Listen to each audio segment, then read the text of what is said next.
The following show contains adult content. It's not our intent to offend anyone, but we want to inform you that if you are a child under the age of 18 or get offended easily, this next show may not be for you. The content, opinions, and subject matter of these shows are solely the choice of your show hosts and their guests, and not those of the Entertainment Network or any affiliated stations. Any comments or inquiries should be directed to those show hosts. Thank you for listening.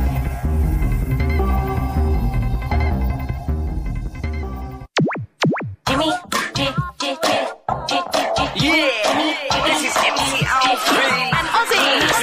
I'm just chilling, Jimmy Star, yo, sitting down and designing. Why every man never thinking, what are we gonna be wearing? Yo, I'm a Liverpool MC, you can't test me. Big up the girls inside the party. Let's get down to crazy Jimmy. Big up myself and known as Alfred, the one and only, the Turkish MC. Always love the clothes of Jimmy. British punk, yo, wanna be Jimmy Star, new celebrity. We'll take you out.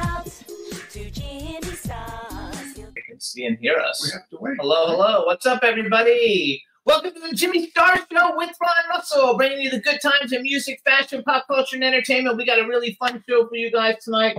It's going to be a lot of fun. I'm looking very much forward to it. Before we get started, let me introduce my cool, outrageous man about town co-host, Mr. Ron Russell. You didn't pay me, so I'm not speaking. Okay, so we have a great show for you guys today. When I get paid, I talk. What's up, chat? You know, I haven't gotten paid in 14 years. I have never made a salary on this show. I'm on every week for 2 hours working my little kazooie off, and I don't get paid. You would think this man would have the kindness at least to take me to Starbucks and get me a coffee and a croissant. Oh, I do that. Come on. When did you ever buy me a coffee and a croissant? All the time. Yeah. Oh, I have to take my glasses off. Anyway, what's up, everybody? We really are going to have a lot of fun today. We have two great guests. Tommy Brunswick is coming back. She was on the show before, and we love her to death. She's fabulous. And then we have Australian singer-songwriter Luke Harrison coming on. Good looking. Who's very young, and one of his first singles charted on Billboard and went to number 5, I think, on iTunes charts in 3 countries. And so we're going to have him coming on. It should be a lot of fun. Chat room, what's up? Let's say hi to the chat room. We have Sylvia Polite in the chat room. B. Claudia is in the chat room. Hub Reynolds. Hey, Hub. Hey, Hub. Hey, B. Hey, Sylvia. And more people will be coming because we just got started. But we want to welcome all of them and hope everybody's having a great December. We're going to set a Christmas tree up later today. So I have both my daughters living with me right now because Deirdre, my youngest daughter, is moving back to Pennsylvania. So she's leaving right after Christmas. She's driving out, and she'll be living in Pennsylvania. And I go through empty nest again. You know, they keep coming and going. They're going to kill me with this empty nest. And my daughter Leslie is here until she finds a place on Long Island. But it's nice now for Christmas having both daughters here. Destroying my house, I like it. No, they're not really destroying my house. And we have Shazam back with us, you guys. Our killer dog. Our killer dog is sleeping right next to me. He's just a little angel. Right. And he's I wanted to say that my daughters brought IKEA coffee, which I love. And it repeats on me. What does that mean when coffee repeats on you? Too acidic, right? Or something. Anybody out there know why? What do you mean repeats on you? Like I want to vomit. Okay. Like I burp. And it comes up. That's called repeating.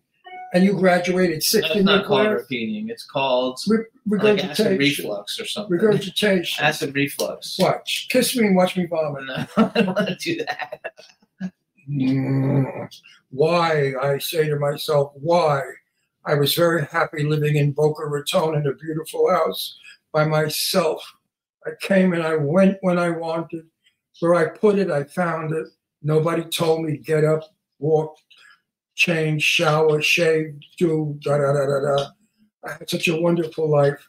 And then I was walking in the mall innocently, and this crazy guy comes up to me, dressed like a fool, a rocker with earrings and holes in his clothes. It was like a bum. And picked me up. And here I am. And it's been bliss ever since. With this man, who was a mall pickup. In Boca. Just a mall. At least I went to a good mall. What? At least I went to a good mall. Yeah, the Boca town center. So you're happy you picked me up? Absolutely, I'm happy I picked you up. Yeah, I'm happy. so? I'm happy it's Christmas. I'm happy your daughters are staying with us. I'm happy that the dogs are all together. I wrote about it on Facebook. I said, you know, it's so sad that we don't appreciate the moment we're in. And years from now, we look back and say, gee, why didn't I, especially when you have parents that you lose, you take it for granted when you're with the people you love. And then when they're gone, you say, oh my God, why didn't I do more or hug more or kiss more? So you know what? Hug more, kiss more now that we're together. Absolutely. And we want to say hi to Lady Lake Music, who just joined us. Lady Lake Music. Hey ho, Cindy joined us. So hello, Cindy. Hi, Cindy. The chat room is starting to boom. We want to thank everybody for tuning in. Actually, we're I think we were like we went down to 25 on iTunes, you guys, and I think we're like in the top 20. Is that good? Yeah, it's still good. Yeah. I mean, 25 is good. Yeah. Is that better than yesterday? No, we were 21. Oh, better. We went up. We went down. I never understand that stupid. The lower the number, the better. You want to be number one. I am number one. Well, anyway, you guys, we're also charting in like 5 other countries, and I think we're in the top. I always knew we had a lot of people in the UK. So what's up, everybody in the UK? Thanks so much for tuning into the show. And I think we're like top 20 in the UK. I will be going to the UK as soon as we have time because I'm on a mission. I'm going to visit with my friend, what's his name? Derek. Oh, yes, Derek. My friend Derek, who I love. And I'm going to get Derek to go with me to find Michelle Dockery. And I'm going to go personally knock on Michelle's door and say, darling, I adore you. I love your work. And you must come on our show. So your favorite photographer is in the chat room. Say hi. Cool. You don't know who your favorite photographer is? My favorite photographer? Uh-huh. Billy Hess? Yep. Oh, that trip. Slut, where are you? Do you miss me? Do you love me still? I love Mark. Mark is really nice, his husband. But that Billy Hess, he can be a little hairy and a little wicked, but I love him. You know, Billy, I haven't laughed since you left California. I mean, when you and Eileen and Mark and I are together with Jimmy, I just cry all night long from laughter. What is it about us? We have magic. We have magic. When we're together, we have magic. I don't know. We all crack each other up. I miss you, Billy. But we'll see you soon. We're coming in the spring. We're coming into New York to look for our house in East Hampton. East Hampton? Southampton. I don't know, one of the Hamptons. The first one you come to when you leave New York. But please send our best to little Billy and to everybody, and to Mark and everybody, and your daughter and your grandbaby. And when you see Eileen, pinch your nipples for me. There you go. All right, real quick, you guys, you can listen to the Jimmy Star Show with Ron Russell. First of all, I want to thank everybody for listening to us on iTunes and Apple Podcasts. Please continue to do so because we are going up in the rankings all the time, and we want to stay up there because that's where we want to be. So you can also hear us on SoundCloud, iHeartRadio, like I said, Apple Podcasts and iTunes, Spotify, Amazon Music, YouTube, Google Podcasts, Radio Public, TuneIn, Pandora, and Amazon Prime. There's a bunch of other ones, but those are the biggest ones. And so it's a lot of fun. Jimmy, before I came on the show, had one affiliate. He was one little show that nobody liked. And I came on the show and suddenly, look, we're all over the fucking place. That's not actually true. We were on those platforms before. You were not on these affiliates. We're not. When I came on the show, you were on W4CY, period. That's not true. Yes, it is. No, it's not. Jimmy, you lie a lot. No way. No, you're full of shit. No. We were on all of them. We've been on. You were not. You're such a liar. You were not. We were on SoundCloud, iTunes, not Spotify. They weren't even invented yet. They were. We were on all of them. We've been on all of them. All you have to do is go on iTunes and you can actually see there's 500 shows on iTunes. Everyone out there, he's old. Yes, he's old. Senile. Anyway, we're going to take. Don't believe him. We're going to take a. He came on the show. He had like 3 people listening. You didn't even watch it. 1.4 million. Oh, you're so full of crap. That's Dean. He'll tell you. Dean will tell you. Dean told me. He said before you came on the show, the ratings were 0. That's why they gave me a 2-hour show from a 1-hour show, because so many people were tuned in. And no, because they knew that I was coming on. Anyway, he is a great addition to the show, you guys. He has made it go up. Unpaid. He never pays me. I don't make a fucking nickel on this show. Nothing. But you have notoriety that you would never have. Who gives a shit about notoriety? That doesn't pay my bill. Anyway, we're going to take a quick music break real quick, you guys. We're going to play Desmond Child, I Don't Want to Be Your Friend, because I love Desmond Child. And as soon as we come back in like 3 minutes, we're going to be on with our first guest, Tommy Brunswick. Desmond Child really is a super, super talented guy. You know, not too many people impress me, but his work impresses me. So here he is, you guys. Desmond Child, I Don't Want to Be Your Friend. Enjoy. Yeah.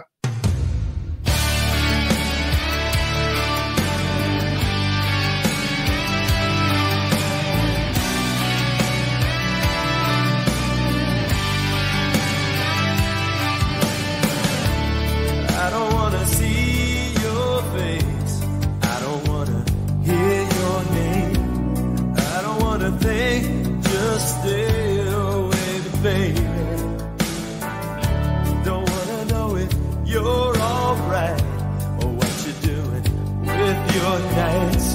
Don't want to hear you say that you'll stay in touch, maybe. I'll get by just fine.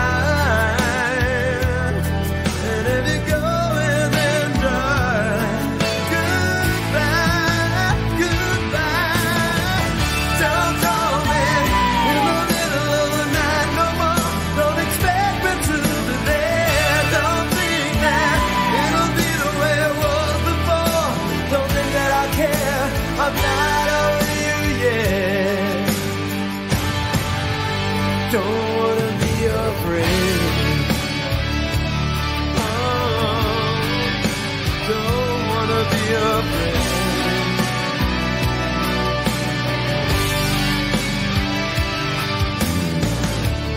I forget we ever met. I forget I ever let you into this heart of mine, baby. You just gotta let me be. Gotta keep away from me, 'cause all I want is just to be free from you, baby. Don't you come around.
And we're back, you guys. So that's Desmond Child. I wanted to play that song because I wanted to play it when he was on, but we didn't have enough time. And Desmond Child is one of our better shows. I think it's got 17 million plays.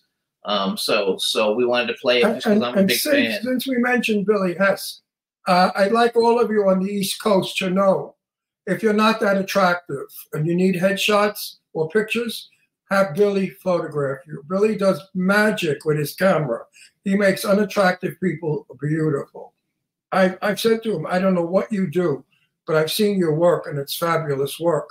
When I get to the East Coast, Billy's going to shoot some headshots of me, and then I'll post them, and you'll see what he does with it. He makes me look young and handsome. You already are young and handsome. Oh, thank you, dear. All right, so we're going to bring on our first guest. Come on, let's bring her in. Hey, ho, say something. Let's make sure we can hear you. Hello, can you hear me? Yes, we can hear you. All right, everybody, now we want to welcome to the Jimmy Star Show with Ron Russell, producer, director, convention owner, basically jack of all trades in the world of horror, and the founder, horror. She's not a whore. And the founder of Nightmare Events, Tommy Brunswick. Hello and welcome to the show. Yay. Hello. How are you guys? Good. How are you? How's your pussy? Oh, it's good. Not been used lately, but it's good. No. He's talking about the 3 cats. Right, you got it. You know it. Tommy, what a dirty mind. I know, right? I never do innuendos like that. Oh, never. Yeah, never. If you weren't doing it in innuendos, you would have said, "How's your pussies?" Thank you very much. I sometimes have problems with plurals and singulars. Got it. Are you ready to be tortured for another hour, 40 minutes of torture? I am. I'm ready for it. What's going on in the love life? Oh, I don't have a love life. My love life is with my career and my kids. So we had a guest on last week, a beautiful girl, actress. And I said to her, actually, you might know her because she did a movie with Eileen Deese, which she's the star and Eileen's the co-star. Night of the Caregiver, Natalie Denise Spurl. I couldn't think of her name. Anyway, she was on last week. And I said to her, so how's your love life? Any guys in your love life? She said, no, I'm done with men. She said, I have my vibrator and a bottle of wine and I'm happy. Yeah, smart. Yes, I have my vibrator and my cannabis, so I'm good. So poor men. Men are really getting dumped on lately. What do you think about that? I don't know. There's a lot of really good ones, but the one that I thought was a good one was not. So I put 23 years into one, and I figured I'm not going to do that again. You 23 years to realize? I was married for 23 years, yeah. And you got a dud? Yeah, I didn't know he was cheating. But he likes the younger girls, so I was out. Always a dud, right? You know why? You know why? First of all, you look young. No. You know why he went for younger girls? Not your fault. His dick wasn't working anymore. Exactly. And you think that the young girl gets their dicks going. So don't ever feel it's your fault. It's not your fault. It's his fault because his Peter petered out. He's a dick with a no. I know. Dick. No, I have a lot. If he's listening, hey, there you go, Dick. I have a lot of male friends that tell me, men 60 years old, they said they jerk off a lot, took pictures of these young, like sexy girls, and they're hard. But when it comes to their wife or girlfriends, they're not. And I said, that's because you're not kissing anymore. That's because you're not romancing anymore. If you fondle and play and do foreplay, you should be erect. Or fantasize that the girl, your wife, is that girl, you know, whatever. Or go get an erectile implant. No, get an implant. Or use Viagra stuff. But definitely don't abandon your wife of 28 years 23 for a piece of ass that's going to dump you in a minute. Yeah, well, that's all right. I'm very driven, so that could have been part of it too. Maybe that's what made you do all these new things, though, where you're taking over the world. Tommy, if you put yourself out there, I don't think it would be too long before somebody picked you up. Yeah, but you're pretty, you're beautiful, actually. You're a lovely personality, and the more we know you, the more beautiful you become. Well, thank you. Oh, it's true. I don't lie, honey. If I didn't care for you, I'd say, oh, you look nice, pink hair, interesting. Yeah. No, love it. So first of all, so you guys, Tommy does so many cool things, but one of the things now is that she does a bunch of great conventions, and she's got Motor City Nightmares, which is, where's Motor City? Detroit or something? Where's Detroit. Detroit. Yep. And she's got some other conventions, so she had to come up with a new name for a company, and that's why she has Nightmare Events, because that's the new name of your company, right? Exactly. Yep. Because I'm branching out to different cities, because I have one in Denver, and then I have 2 one-off shows that I'm actually doing here in Burbank in 2025. So one is for V. Neal, the 3-time Academy Award winning special effects lady. She was on Face Off. And the other one is, I haven't told anyone, this is the first time everyone is going to hear it, is I'm doing 45 years of Friday the 13th. Oh, that's awesome. Is it really 45 years? 2025, it'll be 45 years. So we've I had, wasn't born yet. we've actually had I think almost every person who's ever played Jason on the show over the years. I think, man, I have a 6 foot Jason that you plug in, it goes machete and stuff like that. I love those animatronics. I have a bunch. A lot of times I walk by it automatically went on, and it hit me. And I also see, because I see a lot of pictures with you with Sean Cunningham, who's also been on the show many years ago, who's the founder. Sean Cunningham is the founder of the whole franchise of Friday the 13th. You know what? We know what we're talking about, but some of our guests watching don't know what we're talking about. Yeah. Now, Tommy, you create like a Comic-Con. Yeah. Okay. What she does is she finds an arena, and then she invites celebrities in to do signings, book signings, and picture signings. And vendors. That's what she does. Do you also do film festivals? Yeah. Do you also do film festivals with it? Film festivals at the same time. Yep. And if you want to buy things of the star, like say a statue of me, but you know what I mean.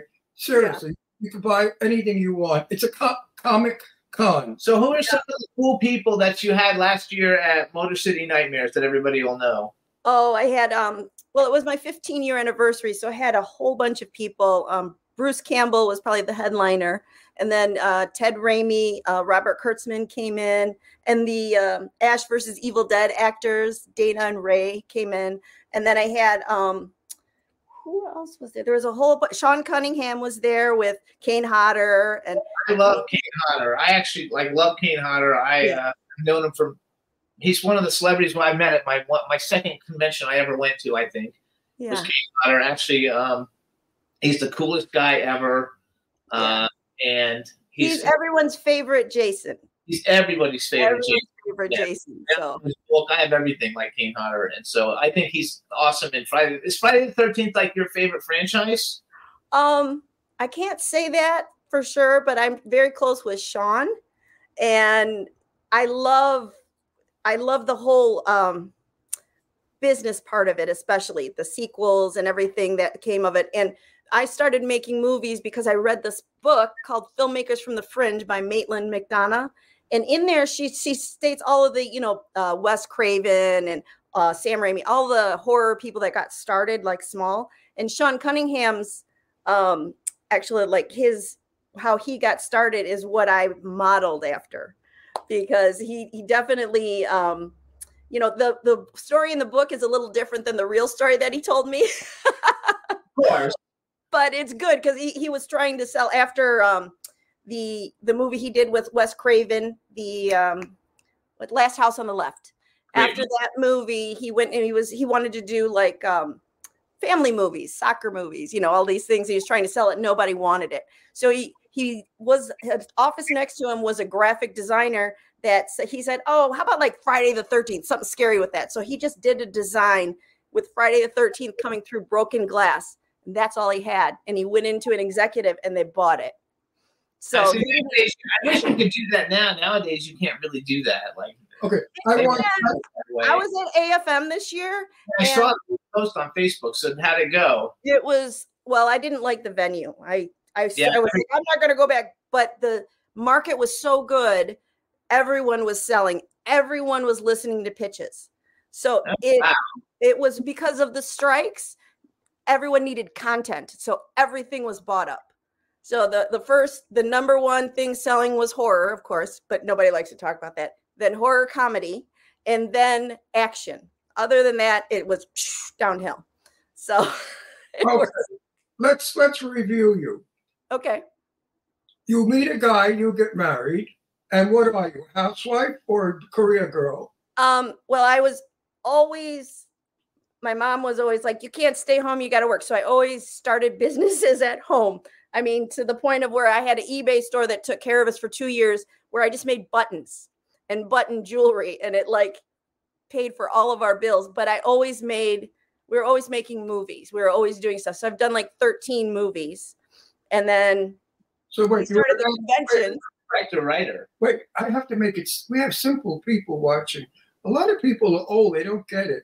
We have to remember. We have to satisfy all our audiences. Seriously, I bring in the elderly, so we have a tremendous 65 and over viewership, and I have to make it easy for them because they don't get it right away. So now you made a fortune doing buttons, and now you decide to do what after buttons? Well, that was just to keep us going because we were always writing and getting ready to make movies. So we started making these movies after we already had 3 of our kids. So we're like, okay, we're going to make movies. Because I tried doing the housewife thing, and I tried, selling like, not like Tupperware, but like Tupperware-like companies. And I could never keep up with the Joneses because I'm just too odd.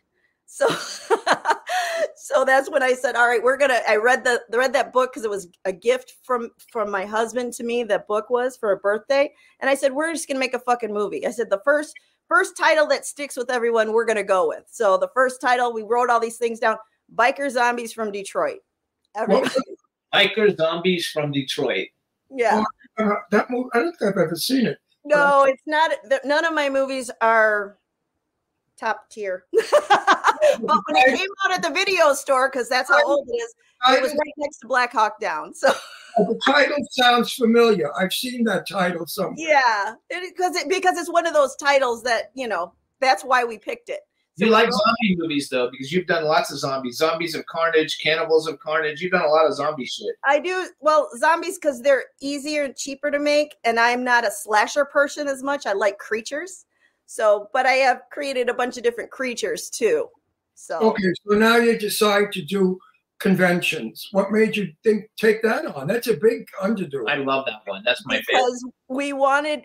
I was selling our movies all over, but we wanted a local people to see the movies. So I knew that their asses would be in the seats at my show if I brought everything together like that. Because I'd have premieres and special shows, things like that. I couldn't get the crowd in. But when I would bring in a whole bunch of celebrities and vendors, they have to sit and watch my movies. So in between all of the film festival things, I'd show my movies.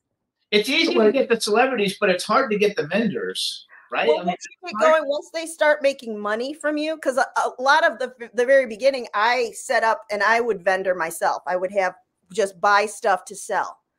But then they just started coming. But I started going to Cinema Wasteland in Ohio. Yes. And I love the way they did things. So I kind of modeled the show after them just to start, because it's a good small show. It's really strong. So that's what I wanted to start with. And then it just kind of blew up after a while. Okay, so what's next? Next is I am doing a bunch of different things. I'm shooting a movie this weekend with Vince Lozano and Augie Duke. I don't know, you guys might know Augie. Oh, yeah, say hi. Say hi to Augie. She's great. I will. It's just a fun little short movie that my friend brought me on because he knew that I have some time in between my shows. So I said, all right, I can do it if I can finish it before Christmas. So we start this weekend. We'll be shooting this during almost up to Christmas. Have you ever been to Spooky Empire in Fort Lauderdale? I mean, I know them well because I know one of the guys that he passed recently. He used to get a lot of guests for me. His name was Matt. But I know that it's one of the best shows in the country. That's how I actually built my whole horror everything. I met everybody at Spooky Empire. I lived in Florida. It's a fabulous show. That's how I got all the huge guests coming on this show when we first started. And people couldn't believe we had these huge, like Lance Henriksen and Malcolm McDowell stuff. That's how I got them. And that's how I used, because I was a celebrity clothing designer, and I would give them clothes, and then we would become friends. And that's how this show basically like started. Was getting really big people by going to Spooky Empire, and I was really good friends with them for a long time. And then somebody approached me to do a horror convention on a cruise, and so we were putting it all together, and it kind of like didn't work out. It didn't work out, and everybody got mad at me because I knew how much. First of all, Spooky Empire, even though we were going to go from Tampa, which is nowhere near Orlando, he thought I was trying to compete with him, even though it was different. So he got mad at me. And then Spooky, she knows, Petey from Spooky Empire. And then I, a lot of the agents who represent the talent got mad at me because I knew how much all their people made. You know, because they were all my friends, and they would have told me anyway. Right. And now they're not your friends anymore. Well, I think they would still be my friends if I saw them now, because it's been 12 years or something. Yeah, they would be, because things when it comes to conventions, a lot of the promoters are very sensitive men. Sorry.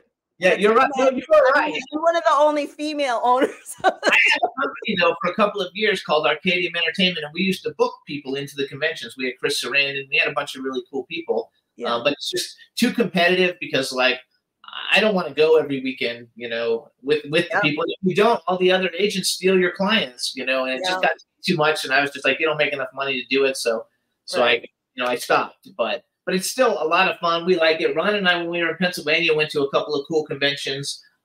Did you go to LA Comic-Con then this past weekend? I did not. I was going to, but I'm prepping for this movie, so I couldn't. But I'm ready to go to all of these other shows coming up, because I have flyers for all of my upcoming ones here, because I never thought I'd do a convention in LA because it's so competitive. But these two people, V. Neal and Sean Cunningham, I just love them both so much. And I really would love to share them with the world, because I know a lot of people know who they are, but to help brand them. And then, you know, V, she's just a legend. And Sean, his legacy is amazing. So he lives in a really cool house. Like back in the day, when people used to always talk about the house that he lives in. He's very nice. I actually was on a meeting with him a couple of weeks ago. And well, we were at a convention in New Jersey, and Bobby Benton was there. And I know Bobby. Well, Barbie. That's what I said. Barbie Benton. Okay. Barbie Benton. What did I say? Bobby. Barbie. Yeah. You know who Barbie Benton is? Mm-hmm. You might be old enough. Yeah. Okay. And I know. No, I'm old enough. I am definitely old enough. I'm probably older than you, Jimmy. No, I'm going to be 60 next year. I'm 53. So. Okay. Yes, you can finish your story. And I know Bobby for over 20-something years. And I said to Jimmy, oh, Bobby's going to be there. I bet she's going to have nobody. Nobody really knows her. What does she ever do? Guess what? The line was out the door, around the block, and up to the moon. I walked over to her, and of course, I skipped the line and went directly to her. And she sat on my lap, and I said, what the fuck are you doing? Look at the people. She said, shut up, they're paying. I said, Bobby, I can't believe it. She said, Playboy did it. Yeah. And that was it. Bobby Benton is still the hottest number around. And I love her. She's a sweetheart of a girl. She's really good. You know her? I don't know her, but I know of her. Very sweet. Who have been like some of the biggest? This past year at conventions, I've been doing stuff with Eileen Dietz. Yes. And this year is blowing up for her. I think it's also because of the 50 years of Exorcist, but I just think it's just like it's turned definitely because her agent helped everybody know what she actually did in the movie Exorcist.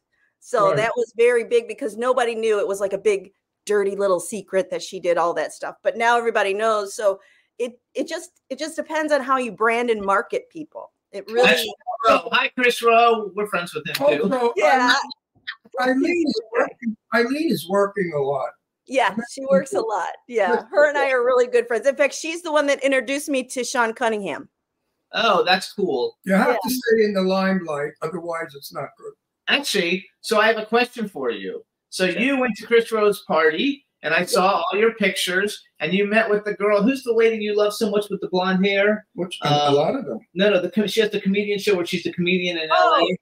Jean Smart. Jean Smart was there. I love Jean Smart. Oh my God, she is. I love Jean Smart. Fabulous. She's the nicest lady too. She's She's No, one you of the know, best she was just actresses so around. kind, so nice, and beautiful. She's one really of the tall. Such a good actress. She's a good actress, She comedian, is. and everything. She's wonderful. I thought they should have put her. And I think she's gay. Is she a gay woman? I don't know. I'm not sure. She No, I was think she she's was gay. there with Kathleen Kinmont, but I know that they're just really good friends, so I have no idea. We met Kathy Kinmont at a premiere one time also. But I think that Cool. I think She's cool too. she's the one who should have replaced the lady in Sex and the City. Oh, Like, definitely. we thought she would have been great to replace. And she looks like her. The one who doesn't Kim want to do Cattrall. Kim Cattrall. I couldn't She think of her name. looks so much like Kim Cattrall. It's spooky. Yeah. And she could have replaced And Kim she's Cattrall. so funny. Yeah, You ever seen that show? I saw her last night. Chris Rowe had his Christmas party last night, so you'll see pictures later. Did you see the I'd like to meet her. Yeah, I want to meet her too. Did you see that TV show she did where I forgot the name of it, but it's on HBO where she's a comedian in Las Vegas? I haven't seen it yet, but I heard about how awesome it is. Hacked. It is Yeah. so But good. it didn't come back a third season. It's a shame. It didn't make it for a third season. So it might come back though. Maybe it was. Well, yeah, it might. Who knows after the strike what's going to I happen? hope so, because we need good television. We don't have good television anymore. I don't know. I love Stranger Things. Yeah. We I need do. But I like there's a lot of foreign TV shows that Netflix is picking up that are really good. What do you think of Squid Game? Did you watch Squid Game? I loved it.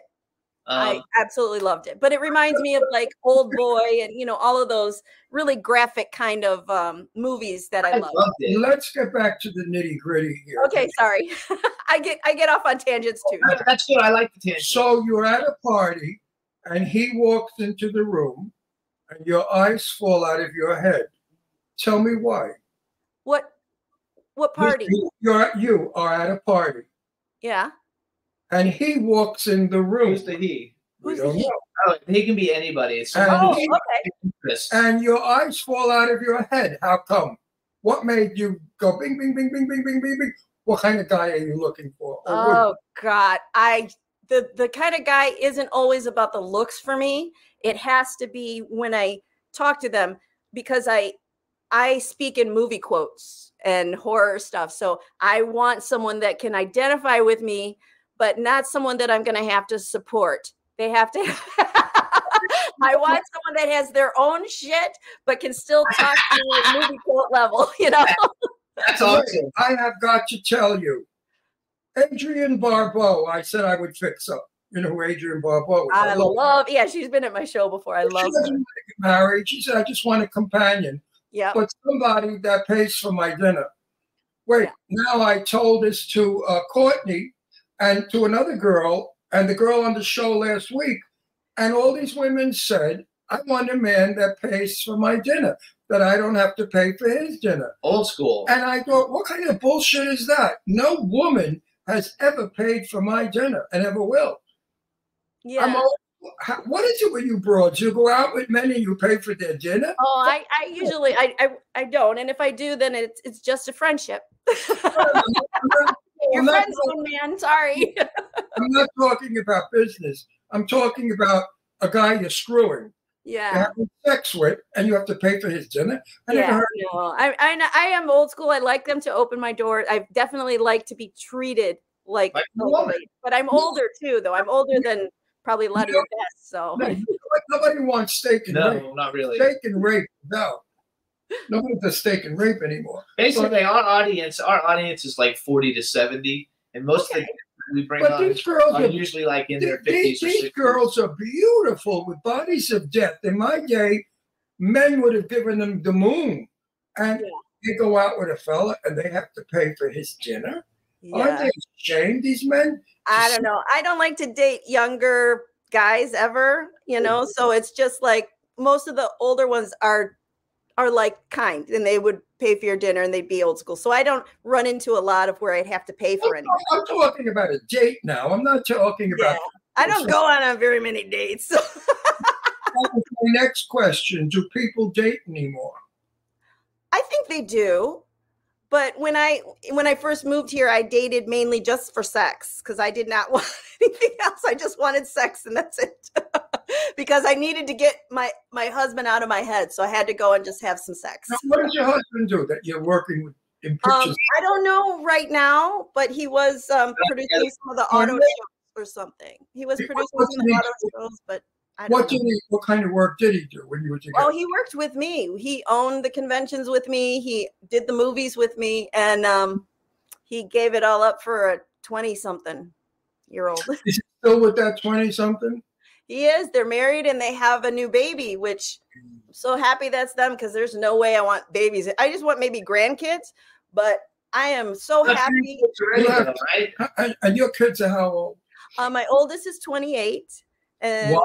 You have a 28-year-old? I have a 28-year-old, and then I have a 23. You old man. You look so good. You're an old man. Terrific. And my youngest is 15. He's the only one that's still at home with me. You have almost a 30-year-old kid? Mm-hmm. And she is fabulous. She works for I don't remember the name of it, but it used to be Lighthouse. So she's at a different place, and she does all of the production post stuff for like The Simpsons, What We Do in the Shadows, and Only Murders in the Building. That's a big deal. How old were you when you got pregnant? 16? 25. No, my mom was 16 when she had me. But wait a minute. You are older than dirt. I mean, give me a break. I'm 53. You're 53? Yeah. I said that earlier. I don't lie about my age because I don't want anyone bugging me. I think I've lost all sense. Seriously. I'm 83 years old. And now I look at everybody, and I think everybody's very young. I've lost my sense of age. When I was young, everybody seemed old.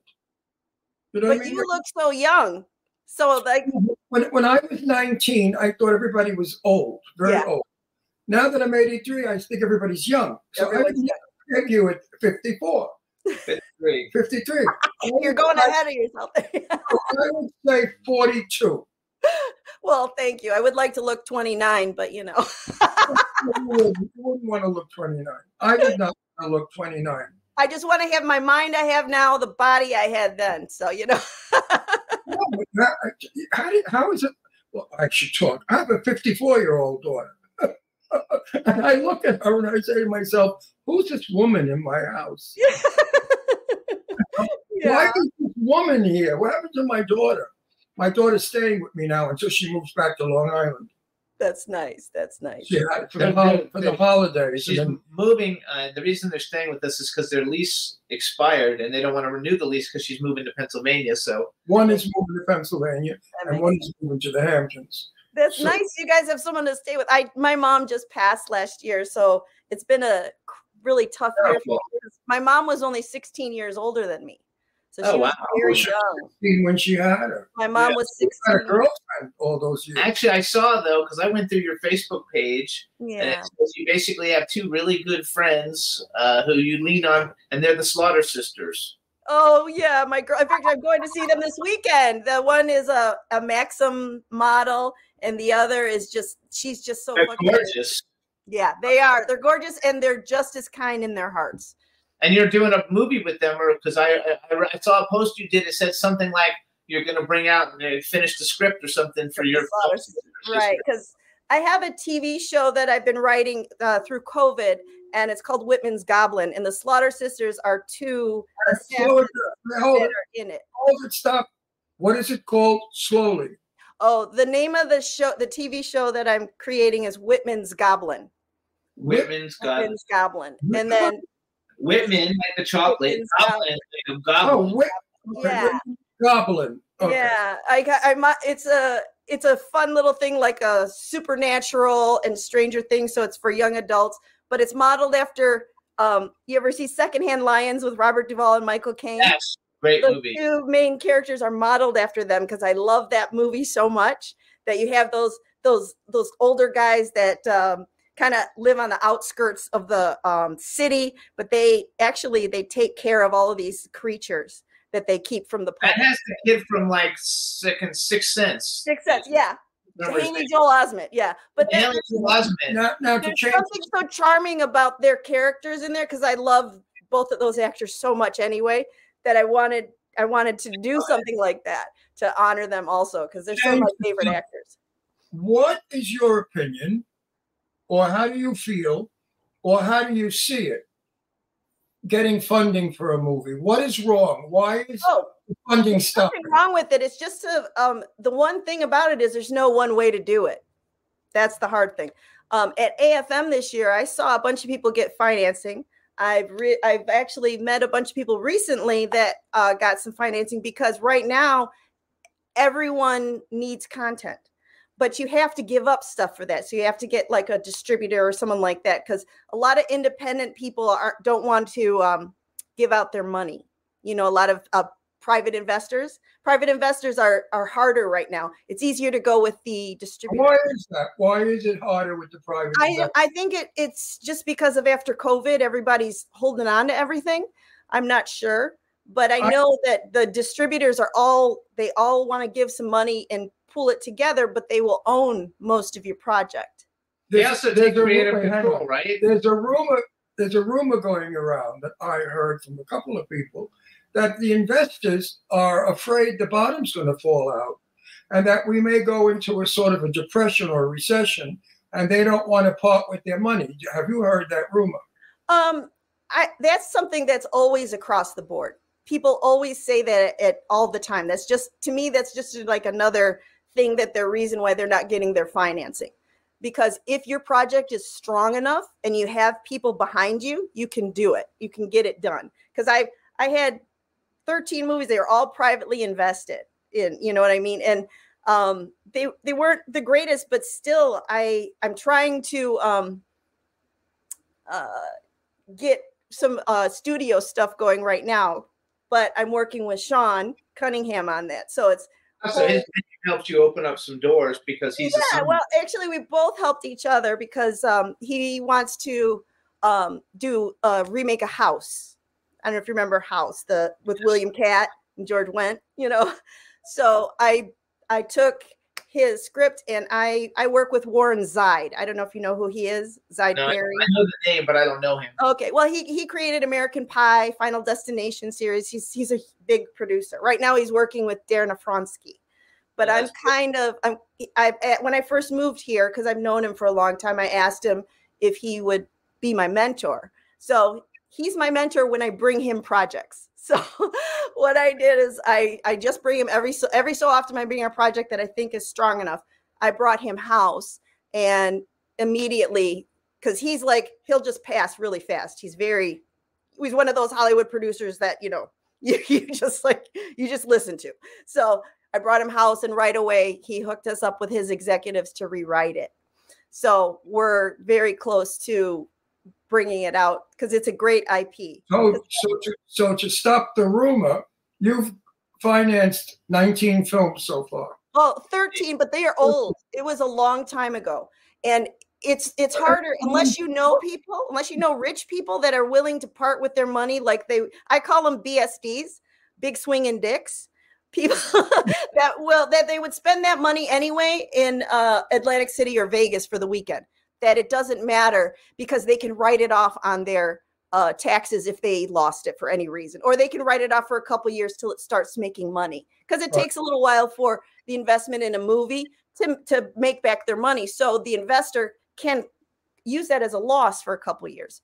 So my thing is I'm really solid with my paperwork and my prospectus, because if you're good with that and if you have your ROIs, that's all they look at. They don't care about the script. They might care about who's in it, but they just want to know how much money they're going to make it back, when they're going to make it back. So the paperwork is key. And that's hard, because when I wanted to just be a creative, it was tough. I had to learn how to do all of the business and all the contracts before it really.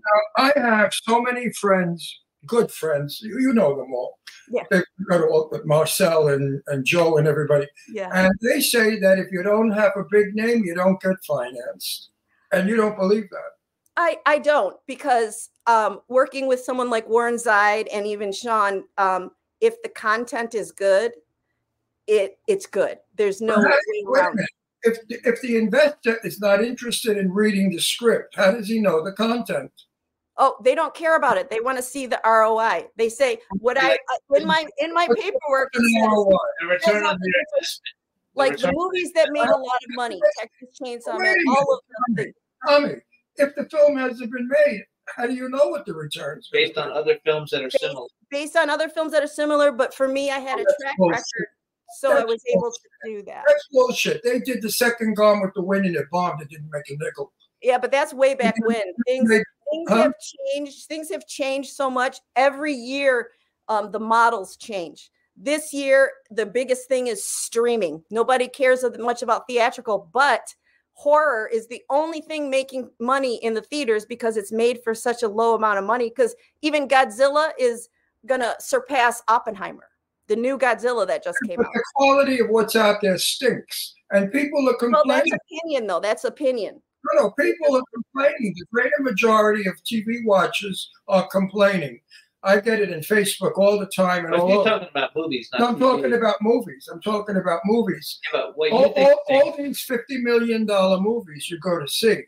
Yeah. Are not quality. Well, I think that's what A24 has brought to everyone is they're not those big, huge movies, but they actually, the content and the stories are phenomenal. You know, you've seen Midsummer, and I didn't like Infinity Pool that much, but a lot of people did. I didn't like Midsummer. I liked Midsummer, but I love Heredity and, you know, all of the different things. I don't like that one either. Okay. Yeah, see, but that's opinion, though, because... Right. My final question on this my final question on the subject is, how would you advise people out there who are thinking of producing film? Because we have so many people that are not qualified coming into our business, which I resent. Common housewives or uneducated people. And they think they're going to produce a film and make a fortune. And they don't know their asses from their elbow or how to get money for the film or what the film, they don't even know what the film is about.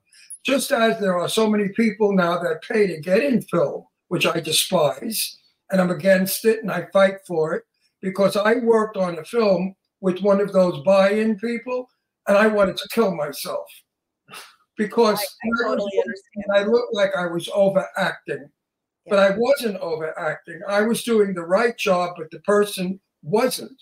Right. So it made me look bad, and I'm furious about that. And I tell everybody, I will not be in a movie if you'll have buy-ins. No way. Right. Too many people want to be in our business. Yeah. And they don't have the qualification. They have not trained. I mean, I'm in the business 64 years. So I had to learn something in 64 years. And it shows on film. But if you have nothing and you give $3,000 to be in a movie, just so you can tell your friends, I'm in a movie. And you go to a red carpet, you think you're a movie star, so you wear a gown at 3 o'clock in the afternoon and you look like an idiot. Okay, I've been to those premieres too. Where's your feedback, my Tommy? You don't crowdfund. I'm fine with crowdfunding. I crowdfunded at the very beginning, but I never sold speaking roles. I only sold kills. Yeah, see, I'm fine with it. Only if you want to die. I would never sell speaking roles because they have to be good actors. There's no way that you're going to have a tiny movie, and if you have bad actors in it, you won't make very many movies after that. No, I always audition. The film I'm talking about, I won't mention the name of the film, but the producer went and got everybody in Pittsburgh, this little town, to be in the film. Never have any of them acted. If you see this film, you want to shoot yourself because you can't stand another minute of it. And I make fun of it all the time because it looks bad. I had a very big part in it. I played a very mean cop from New York who goes to Pittsburgh and pushes people around. But I'm looking for... He was good at it. I'm looking for... Well, because I'm 64 years. I'm looking for the murderer who killed this fella, and they're blaming it on some creature that comes out of the river. And I don't believe it. There's no such thing as a creature coming out of a river. You did it. And the guy, it was his brother. And he said to me, oh, you're a bastard. I almost fainted, right? Tommy, here I'll give you a little bit of what I did. Brooklyn accent. Don't tell me you didn't do it. There's nothing out there in the river. You're telling me there's a monster in the river. You're crazy. You did it. You did it. You killed your brother. And he looks at me and said, "Oh, you're a bastard." I look at the camera. I said, "What the fuck is going on here?" Yeah. Out of your mind? The energy I blew out my ass, and this guy is you. So I agree with you. I'm fine with crowdfunding for perks that are not perks. Yeah, like DVDs, buy the DVDs, autograph stuff, get to visit the set, any of those things. But I don't like it when they do it for the actors. Yeah, because that your project, because that you put so much into the writing, the everything else, it can take it down. One bad actor can take down so much of the movie. I also think so. I'm gonna tell me. Tell me. I have a question though about the AFM people that. Wait a minute. I got to conclude this for the people. So the critics wrote. Ready for this? That the movie had all amateur actors. I'm sorry. I got included in that. All amateur actors. Yeah. Not even actors. But they got everybody to vote for it because that's like 55-star reviews on IMDb because they've got everybody to vote for it, you know. But I want to go back. Okay. Non-professional. I want to go back to AFM for a second. Okay. So when you have people that are pitching like projects, they're pitching it that they're also going to be producing it, or are they basically just selling the concept and they are done with it?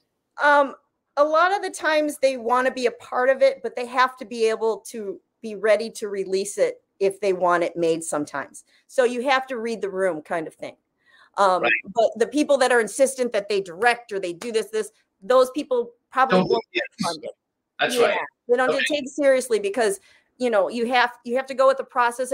And a lot of times you can prove yourself by the time the contracts are finished by being a part of it. But you have to sacrifice some stuff. It just you also, what about, so basically, like if you do that, you lose your creative control and they change scripts and ideas and stuff and they sometimes it's the way you negotiate your contracts. It always goes back to the contracts. The way you negotiate things are key. If they love your script, they'll probably say, yes, you can have the creative stuff. You know, like I am working with Sean Cunningham. Some of the executives wanted him to change stuff and he's like, and he changed it the way he wanted to. And it's fabulous. So sometimes listening to those people, because there's a reason he has all of those, you know, those movies. Yeah. So, but those executives listened to him and let him do it. And now everything's flowing. So it just depends on how you approach it and how you work with people, because people are very fragile sometimes. Yeah, very. Tommy, one more question. Sure. Will you get funded if you do not have a poster and a deck? Probably not. A deck is very important because you need to have an explanation of what you're doing, but you have to have your paperwork too at the same time. Tell our audience what a deck is. A pitch deck, or a pitch deck is for movies. A show Bible is for TV shows, and it depicts all of the things that you want in the movie, or that what you see the movie as. In the Stranger Things pitch deck, they used all old other movie stuff to show how this movie was going to be made, because they didn't have any original stuff. So they'd bring in, you know, other movies and they put under it exactly what they wanted. And it's a very simple pitch deck, but it worked. So sometimes the simplicity of it's better. And I sometimes put in some of my paperwork, like the different movies that make a lot of money or the stars that are worth it. Right. It just depends on who you're talking to. Because I adjust each pitch deck to who I'm presenting it to. Right. Okay. So I research on those people or that company, and then I will change it accordingly. Next question. Wait. I was told by a very big director, I won't mention who, that no one reads a script, not even the actor. They just want to know how much money they're getting. Is that true? Or do actors read scripts? I'm playing stupid now. If they're not making a ton of money, they read the script because they want to use it for something else.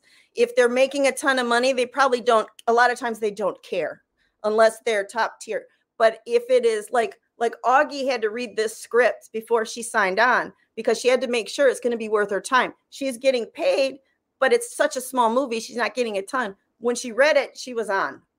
Because it's a psychological thing more so than anything else. And it has the possibility to be great if the two actors in it can hold their own. And right now they can. So I have high hopes for it. It's called Thou Shalt Kill. I'm in 6 films coming up as they get funded. I've read all 6 scripts, and one I didn't feel that they gave me the right, so I kindly told. Matter of fact, at a Christmas party, I told the producer and director that I didn't think it would be good for me, and they understood because I gave them a reasoning why. I didn't just say blah blah blah, but it just wouldn't be good for me because I'm reestablishing my career because I retired for so many years, so I'm like a new guy coming back on the block. Yeah. And I have to be very careful what I do so I don't get casted as one of those bad actors. Right. And that's those actors like you definitely read it because they want to, because it means something for them more. So it's not as much about the money. It's about, and those are the people that read the scripts. It's not about the money at all. So right. Well, for some people it is, but for a majority of the actors, it's not. I've read one script that I cannot wait to do. Good. You're going to find it interesting. It's called Typo Negative. Oh, and one of my favorite bands. I love that band. No, I play a gay vampire who has a daughter, and I'm training my daughter on how to be a vampire. Oh. It is probably one of the most interesting scripts I've read in years. The writer takes us into another world where nobody can go but vampire. It's probably the best movie, the horror movie we're going to see in a long time. If it shoots the way it's written, unicorns are in it and fairies, and it almost sounds like a Brian Lumley book. He did all those. Yes, I also think so. Yeah, and I can't wait to do it. And I think it's going to be a plus. Well, the thing I'm doing for V Neil is V's Vampire Weekend. So we're bringing in everybody that's ever played a vampire. So you got to come to the show, and you can promote the movie by then if you want. Yeah, by 2025 we should have it. Oh yeah, going. It'll be out. I'm starring in it, so that's my first starring role since years ago. My last AFM question: people pitching the films, what kind of budgets were they? In between X and X. So I watched a lot of the different things, and I paid attention. A lot of the times, you do not tell them a budget. You don't give them those parameters. Okay, so if they like the idea, then they will say, well, let me see if and if you wanted a higher budget or something else, they will create something where they partner with other companies if you need more. So going into it, because I don't know, you guys know who Cassian Elwes is? Yes, I do. Okay, so I watched it. They did a big pitch session, and that was the one thing he said when people pitched with the budget. He goes, don't put the budget in there because that makes me roll my eyes. He said, just what does it do? Project. Makes me roll my eyes. Makes you roll your eyes. Makes him roll his eyes, and you don't want Cassian to roll his eyes in a meeting. What about, okay, take that then to the individual. What if you're going to a private investor, you would want the budget in there. Well, in a private, it's different. Yeah, private investor's different. Production company, they can see from your pitch, if they can see the movie, they'll finance it. Sometimes they'll give you more. It just depends on what it is, but you have to allow them to build the movie with you. You can't say, well, I'm not going to do it if I can't direct. Well, I'm not, you have to be able to be fluid and go with everything. And you do have to sacrifice a lot, especially if you need the money, you have to play the game. Right. Is it more expensive to bring the production to a state where there's a tax deduction incentive? It is if it's not a big budget, because I come from Michigan where we had that huge tax incentive and everyone came running there. And a lot of they're set up, a lot of them are for the bigger budgets. They're not set up for small budgets of a few million and under. They're set up to make it easier for millions of dollars, because the idea of tax credit is they're bringing business in. So if it's a tiny movie, it's not worth it. They're not going to get your funding. Okay. Explain to my audience what a tax state is. Okay. I'll explain. The tax credit in Michigan, you got 40% back of everything above and below the line for bringing the production there. So you'd fill out loads of paperwork, and then you'd explain everything. And then after all the expenditures are out, they would give you money back from the state. The state would pay you because you're bringing hotel rooms in, food, all of these things that you're bringing in. But in Michigan, they wouldn't allow me to use the tax credit because I lived there. So I hired other companies in. Wait, go back. That doesn't sound right. Right, because they were trying to bring in outside money. They weren't trying to use the money in. So I hired production companies from LA to come in and do that, and I just ran it, and that worked. So there's always little loopholes that you can do, but you just have to. I mean, you'll get frustrated sometimes, but you just have to move past it. Something happens, you know, because like on any of the projects that I'm on, I could be the red shirt. I could be kicked off, and I have to be ready to parlay that into something else and not get all pissy about it because I want to keep those connections still. Right. One more question, and Jimmy can have the floor. This is all for young people who are watching who want to come into business. That's why I'm doing all of this. We know this shit, but they don't know this shit they're going to have to go through. Do you think, or is it true, or I have heard, that an actor will not commit to your script unless they're paid ahead of time or they know the budget? No, that's not. I have not found that out, because if they believe in you or they know your reputation, you should. You know, let's say if you were going to do a movie and you're looking for, give an example, David Duchovny. I don't know David Duchovny, but I want David Duchovny to star in my film, but I don't have any money yet. Do you think that, like, basically, can you get a commitment from an actor who's, an A-list actor to be in a project without having any money? Only if you know them personally, or you know their agent personally. Like Cassian Elwes helped Saw get made. Right. That's how that happened. So if you know people that will be in your corner and believe in you, then yes, you can. But just going out of the gate, no, you can't get past their secretary. You can't even get to the agent. Is hard. You know what I mean? So unless you know them and they believe in you, because this is a business about relationships. Because Absolutely. I've been able to do so much not being related to anyone just because I build relationships. Jimmy thinks I'm crazy because I wrote a movie and I want a certain star to be in my movie. And I said to Jimmy, I'm going to knock on her door. I want Fran Drescher, but right now she's still coming out of the union crap. Right. And I know Fran Drescher. So I'm not going through her agent or her manager because they'll know me. Because you know her, right.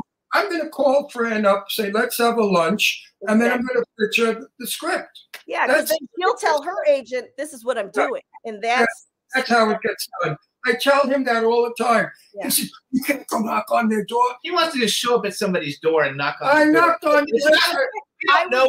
I would do that too. That's how stubborn I am. Okay, but it's different. Tommy, we've had Fran Drescher on the show. We don't really know her. We had her on the show one time 5 years ago or 6 years ago. That's how I know her. She knows. But then you do your research and you realize, oh, Fran Drescher was really good friends with PJ Souls. So let's see if I can talk to PJ. You know what I mean? So I would do different things and build on it. I saw PJ. Sean Kanan knows how he worked on her show, but I forgot what I was going to say. I had a senior moment. So I want to go back to you, though. So your movies, because I noticed, like, even the movies you did that didn't have big budgets back in the day, Little Red Devil, Born of Earth. I mean, you had big people like Brad Dourif. I mean, he's huge. Like, you had huge. Well, it's because the only reason I got Brad Dourif is because of my relationship with James Russo. James Russo had been in a couple of my movies, and he's like, hey, Brad's my buddy, and we've never done a scene together, and he just got new teeth. So can he come? So he comes and does this scene, and he pulls his teeth out, throws it in the guy's cup so they could have this scene together. So I got him for a song and a dance because of my relationship. Because, like, everybody loves you and everybody, like, knows you. Like, there's not a person, like, in the horror world, in the horror community who doesn't know you, because everybody I talk to, they're like, oh, yes, Tommy's great. I love Tommy. I mean, so you've done an excellent... I got a lot of haters, just so you know, too. So we all do. You know why? Yeah, we all do, don't we? You know why I'm making this show a tell-all show? Mm-hmm. Because I want to discourage people out there who think it's easy.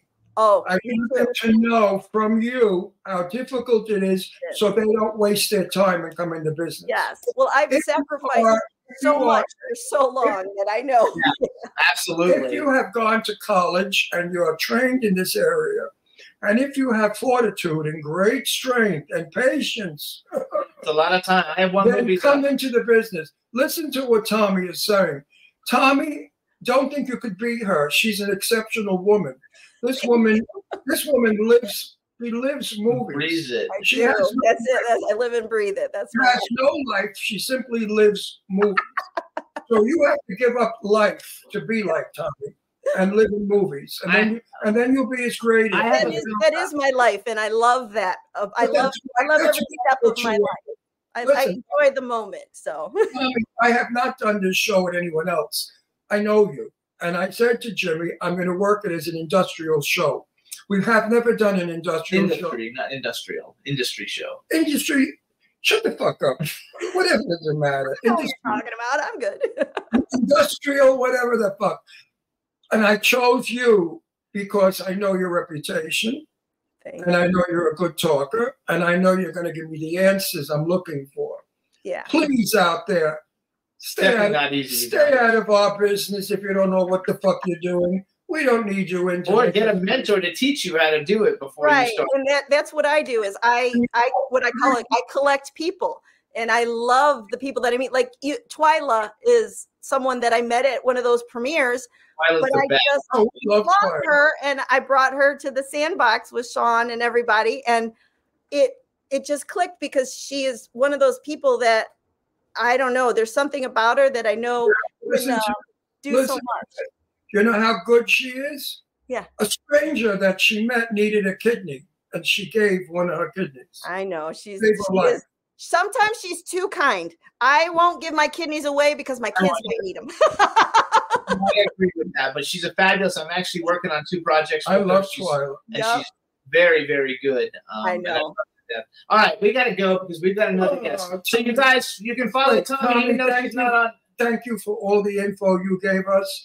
And I hope that you've made people that are watching understand that the business is not easy. And you guys check out Exit 33. I was going to play the trailer, but we were talking and we didn't have enough time because Exit 33 looks like a great movie. It's got King, you guys, who's like an icon in the world of horror, and he's fabulous, and you guys will love him. And I gave him his first kissing scene, and he wrote it in his book about that movie. So I read that. Because I didn't know who you were when I read the book. I didn't know who you were. Now I know who you are. So you guys, and we wish you and your family and everybody a very Merry Christmas and enjoy yourselves. Is there a red carpet coming up that we're going to be at? Well, I don't know if we have anything coming up. I don't know, but I don't know. There is. We'll see you there. And anytime you need anything, please let us know. We love having you on. You're so beautiful. That smile is so wonderful. You have the most welcoming smile. That's why people throw money at you. They don't throw money at me. It would be in my bedroom here. They throw money at me. I love it. All right, Tommy, thank you so much. Happy, everything wonderful, Tommy. Bye-bye. Thank you. Bye-bye, you guys. Take care. She's a darling. Isn't She's she an fabulous? Absolute darling. I love her to death. And so smart and so in the business. I so respect her. You know, so many jerks are in our business. They don't know the asses from their elbow. And it's nice to speak to a woman that absolutely had all the right answers to all the questions I gave her. So now we're going to bring on our next guest, you guys. Go ahead. Let's bring him in. Hey, Luke, how you doing? Oh, mate, I'm doing so good. It is such a privilege and an honor to speak with you guys. Oh, it's an honor. So, actually, let me introduce you, and then I'll tell you a quick story. All right, everybody, now we want to welcome to the Jimmy Star Show with Ron Russell, singer, songwriter, performer, and actor Luke Harrison. Hello, and welcome to the show. Hello, everyone. Thank you so much for having me. It's amazing to be here. This is my co-host, Ron Russell. How do you do? Now, all the young girls out there, you know, are screaming. They all think you're so cute. So... first question, you have a girlfriend? I don't. No, not right now. Good. So all you young girls out there, he's available. So I want to tell you, so we've had 2 other people from Australia on the show. 3, actually. We had one of the guys who was in the Lord of the Rings, and I forgot his name, and we had a lady who won a bunch of rounds on The Voice Australia, and then we had Guy Sebastian. No way. And so we had Guy Sebastian on the show when he was touring the United States, you know, and people didn't know him, and we had a big audience, so they brought him on. They asked us to bring him on the show, you know, to get him out there. So you're our 4th Australian, and you're a pop star like Guy Sebastian. Do you like Guy Sebastian? Well, you want to know a funny story? Yes. I love Guy Sebastian, and I actually performed with him at the 2018 Commonwealth Games in there you Australia. go. So yeah, we were on stage singing together in the finale of this ceremony, like the Olympics, but you know, for the Commonwealth. And I just remember meeting him, seeing him backstage. He's like the nicest guy that I've ever met. He is such a delight to work with, and he's a superstar. You know, for Australia, he's a superstar. So we have we have a chat room full of people. Say hi to everybody in the chat room. What's going on, everyone in the chat room? I'm trying to. Can I see them? What they're saying? I think you can go in the comments. Say hi to B Claudia. You'll see if you go to comments instead of private chat. I think you can see it. Oh yeah, I'm seeing it. Yeah, say hi to B Claudia. She's like talking about you getting in a car and on your Instagram and stuff. So what's going on, B? How are you? How are you? She's in Germany. She's in Germany. Wow, I would love to go to Germany. That would be amazing. You will eventually. You'll So go. what kind of singing do you do? Well, you know, currently I am a pop contemporary singer, but I have loved singing all genres throughout my life. Funnily enough, I started in musical theatre, so I toured around Australia doing a lot of shows. I was Friedrich in The Sound of Music and Michael Banks' Mary Poppins, and that was the real start for me in this industry. And so I progressed from there into, you know, jazz, and I was a big boy soprano back in the day before my voice transitioned. And so having that classical operatic training and that experience has been, you know, insane. There was no one that I knew in, you know, my school or where I was at that was doing, you know, singing like that. And so it was really interesting because I'd go to school and no one would really know, you know, a guy that sang opera as a 12-year-old, right? And so that was just crazy in itself to, you know, have that training and be in that genre. But now as I'm 19 and, you know, out in the world now, it's more pop and contemporary, and I'm loving it. I'm loving every step of it. I also read that you did Sound of Music, Mary Poppins. Were you Oliver in Oliver, or were you somebody else? I was the Artful Dodger in Oliver. So yeah, it was an amazing film. You were in We Will Rock You. You were in Strictly Ballroom. So you've done a whole bunch of theater. Yes, loved theater. Would you like to be in New York's theater? I would love to be in New York theater. Absolutely. Yeah, it's been one of my dreams. You have to go to New York and audition. You're clean. If you can sing, I think they'll hire you. I think you might have a good shot at it because you're good looking, and that's important. And so here's what we're going to do. And you're 19. They like that because they could mold you their way, you know, directors and producers. They don't like attitude. And when you're 19, you're innocent, and that sells. So I think you're going to be very successful, my friend. So I got a good feeling about you. So you guys, Luke has 2 songs. We're going to play them both while we have him on. But the first one is his single that he released. It's called Make Me Better because it has an actual music video. And it hit number 25 on the Billboard Adult Contemporary charts. Number 5 in the UK, USA, and Canada iTunes pop charts. And I also saw it was number 4, though, someplace. So someplace hit number 4, right? Yeah, it actually went number 1 in France and Germany for a day, which is like mind-blowing. So number 1 in Belgium, number 2 in France, number 1 in Germany for a day. And when I saw that, I was like just blown away. It was incredible to know that people, you know, on that side of the world are, you know, listening to your music. A lot of people think Australia is so far away. But I guess through, you know, watching people starting to listen all around the world, it's actually kind of brought my perspective in a little bit to see, you know, just so many people come together, which I have loved. So let me ask you the media is one neighborhood. Mm-hmm. You know, everybody's in one neighborhood now. We're not anywhere all over. Yeah. What does that mean?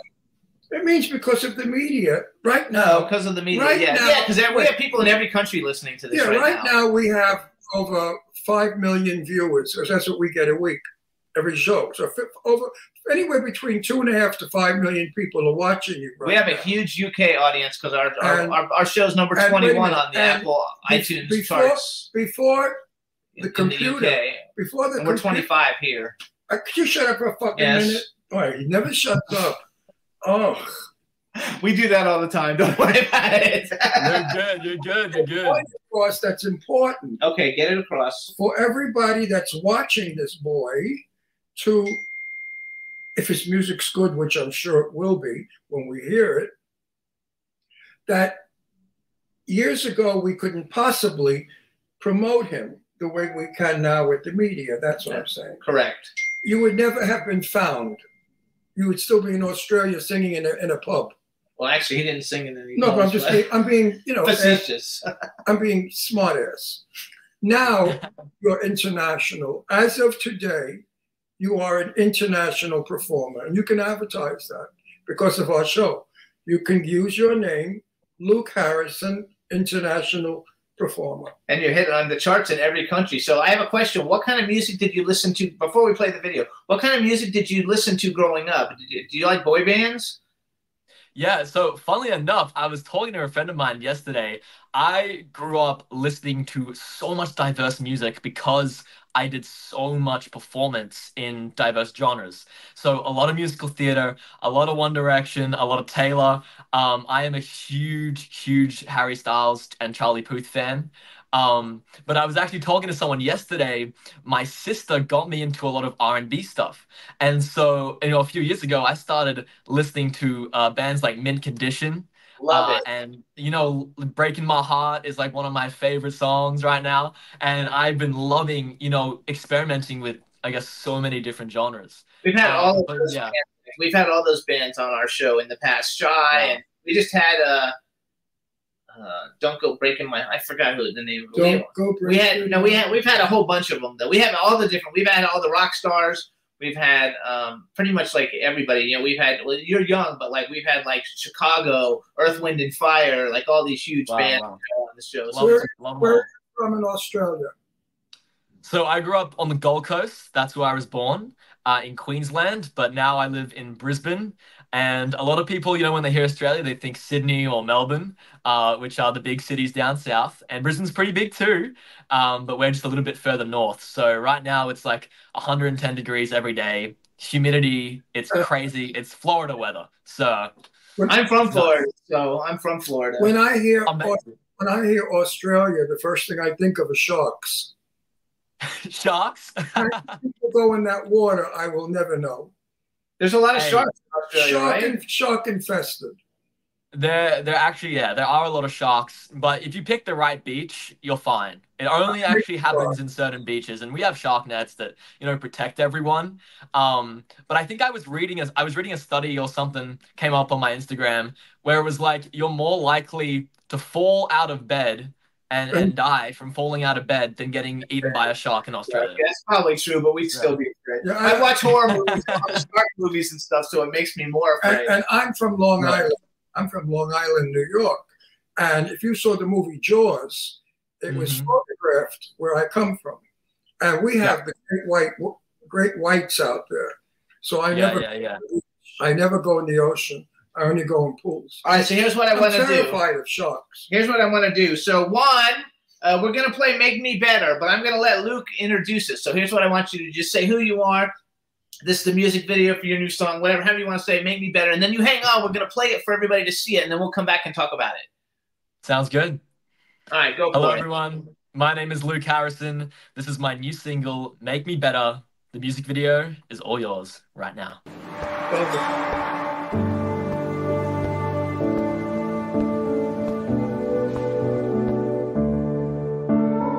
I was a mess, nothing left, didn't know my right from wrong. Stuck on repeat, heading down a road to a place I don't belong. That's where you found me, I'd lost all my sense of clarity. But you saw me clearly, your eyes, your smile, give me all the hope I need. For a new beginning, now I got a purpose, cause you think I'm worth it. I was lost, but now I'm grounded. Made it through the hard times, can't believe that you are mine. Now I found your love, hold me in your arms, strengthen my heart. I've been through so much,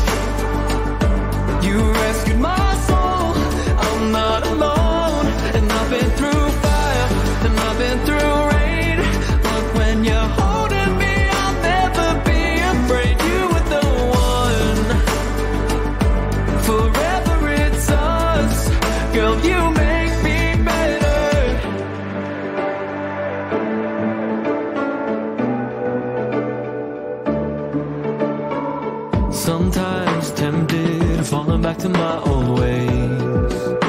You pull me through it, my fears, my doubts, you took it all away.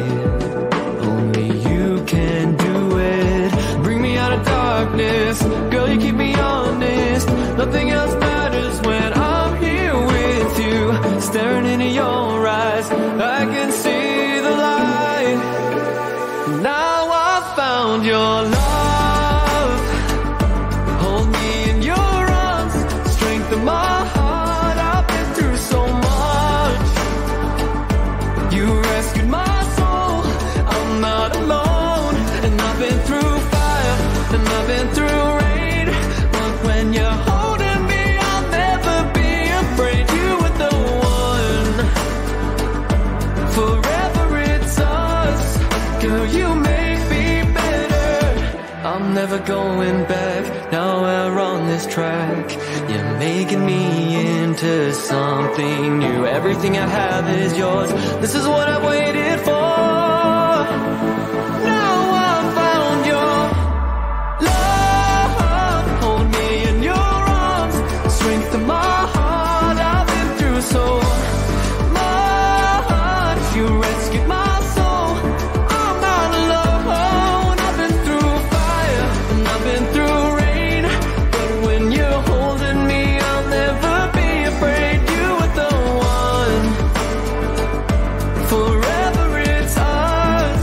Girl, you make me better. Yay! Congratulations. I love it. The chat room loves it. I think it's a great song. And now, is the girl somebody you dated, or that's just a friend? No, that's just a friend of mine who's an amazing actor. Yeah, who was working on the video with us. Not someone I dated, no. I love that question though. That's so good. Everyone does ask that. Everyone in my life asks that. Every friend I have is like, "Oh, Luke, okay. So I see what's happening here." I'm like, "No, guys, it's just acting." Oh, it was I so love fun. it. So I have a question. How did this song do? You didn't get my comment. Okay. You're nice on the eye and easy on the ear. And I think that combination is going to make you a very important performer one day. In about 3 years, I give you, we'll be knowing all about you. Yeah. You can sing, you can sing, and that's a pretty song. And I don't like today's music. I'm being honest. You know, I don't find a lot of it pleasant. I find it screaming, too auto-tuned, and I don't like it. But that's a pretty song. Pretty lyrics. Thank you. Did you write it? You did a nice job with it. Do you write also? I do, of course. I find that I actually perform best when I have, you know, a good process with writing, when I'm able to sit on those sessions, because if I'm able to put my heart and soul into the song, then I feel like I'm going to be able to portray that to everyone, you know, way better. Which is, you know, something I love doing as well. So, yeah. So how many instruments do you play? So I play piano, drums, as well as singing. And I've been doing that ever since I was like 4 years old. And so I love those two instruments to the death. I would love to get up on stage, do a drum fill. I watched a video by Bruno Mars where he does Locked Out of Heaven, but he starts it off with this insane like 2-minute drum solo. And I like looked up to that performance ever since I was younger. And so drums, piano, I also played saxophone, cello when I was younger, and all percussion I love as well. So, you know, when you grow up in the industry. When you were younger, so we're old, you know, so like. When you were younger, how much younger? No, actually, though, young, because you, like you said, you performed with Guy Sebastian in 2017 or something? 2018, yeah. That's 5 years ago, so you would have been like 14. Like, how is that? You're performing with one of the biggest stars in Australia when you're 14. I mean, yeah, it was crazy. It was on the biggest arena in Australia, the closing ceremony, Commonwealth Games. We were on stage with Guy Sebastian. If you guys know who Dami Im, Delta Goodrem, the Veronicas. I love Delta Goodrem. Yeah, big Australian artists like that all coming together. And we all get to stand on that stage, and as well as, you know, doing a solo beforehand, but coming together in the finale was just, you know, crazy at the age of 14 to be amongst, you know, those well-respected artists of Australia and the world. I love to watch The Voice, so I watch the auditions. I don't really like to watch the whole show. I just really like the blind auditions. But I watch all the blind auditions from Australia, and I love Delta Goodrem. And so I think it's, it's so cool. Who's like the biggest singer from Australia that we might know? Who do you think is like the biggest? Ooh, what's actually crazy? You know what I would say is my answer?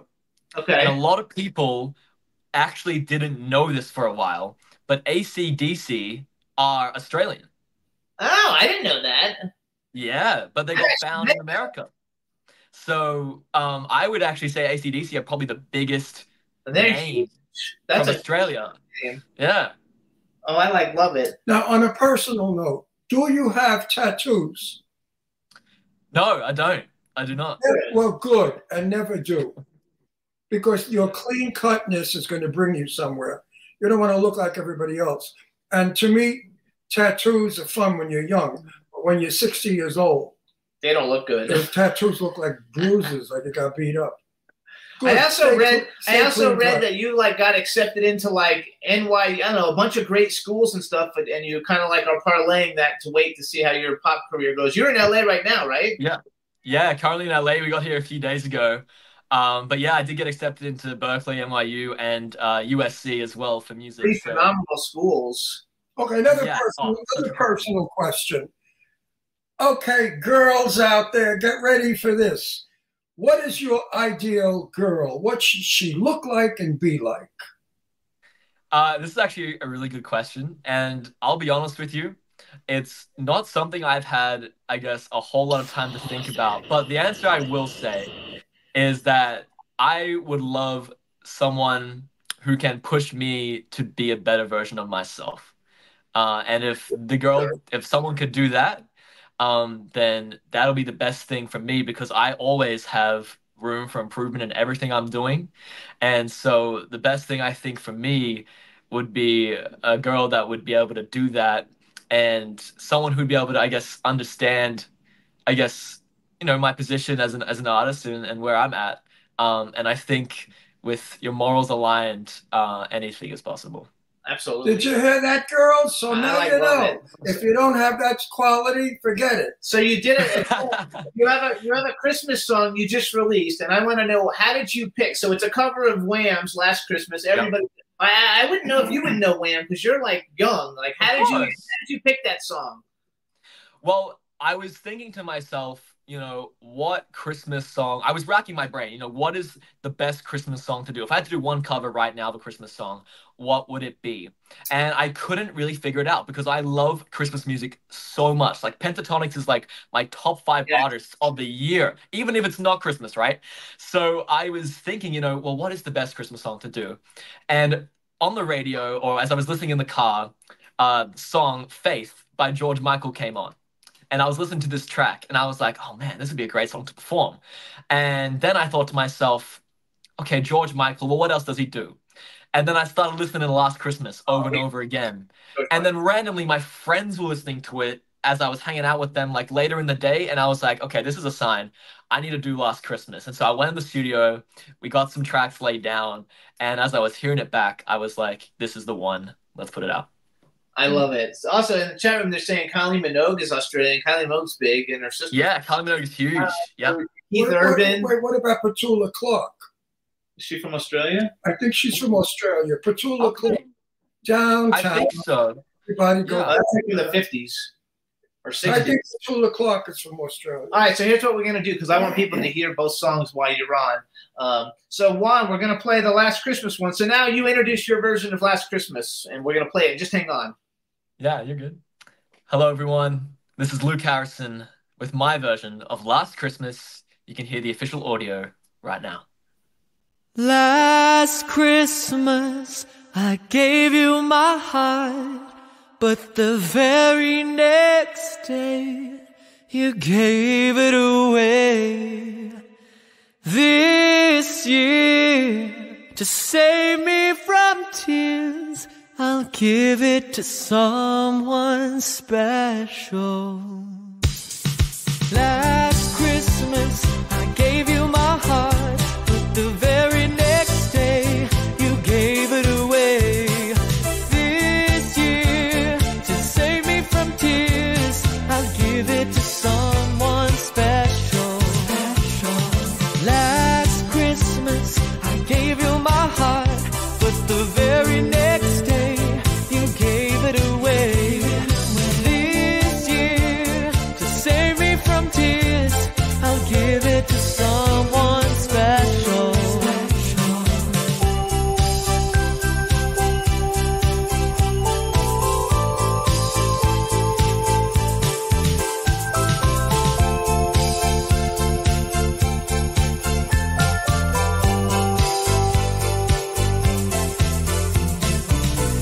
Once bitten and twice shy, I keep my distance, but you still catch my eye. Tell me, baby, do you recognize me? Well, it's been a year, it doesn't surprise me. And happy Christmas, I wrapped it up and sent it with a note saying I love you. I meant it, and now I know what a fool I've been. But if you kissed me now, I know you'd fool me again. Last Christmas, I gave you my heart, but the very next day, you gave it away. This year, to save me from tears, I'll give it to someone special. Last Christmas, I gave you my heart, but the very next day, you gave it away. This year, to save me from tears, I'll give it to someone special.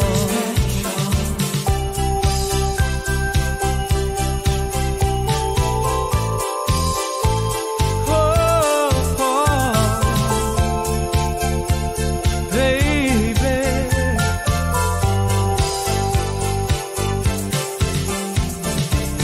a crowded room, friends with tight eyes. I'm hiding from you, and you're so devised. My God, I thought you were someone to rely on. Me, I guess I was a shoulder to cry on, a face on a lover with the fire in his heart, a man undercover, but you tore me apart. Oh, and now I found a real love, you'll never fool me again.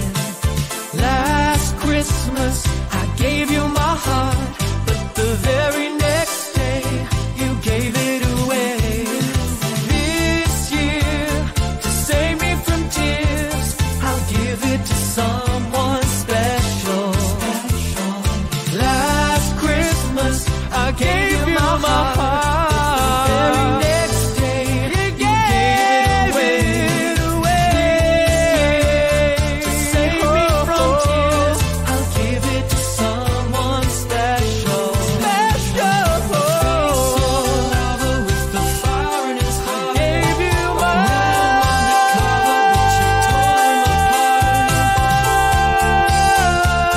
maybe next year, I'll give it to someone.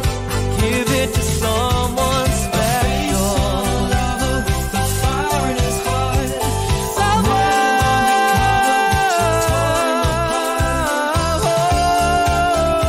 next year, I'll give it to someone special.